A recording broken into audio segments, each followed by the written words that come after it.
Bon dia, Onders. Diu l'escriptora Almudena Grandes que viure sense llegir és com viure sense viure, i no podria estar més d'acord amb ella.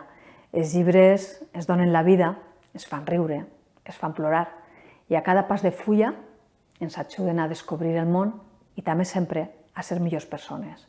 Per això, des de l'Ajuntament d'Onda havíem planificat una fira del llibre en la que volíem apropar a tots els onders la millor cultura i els millors escriptors. Esta situació de crisi sanitària ens obliga a reinventar-nos.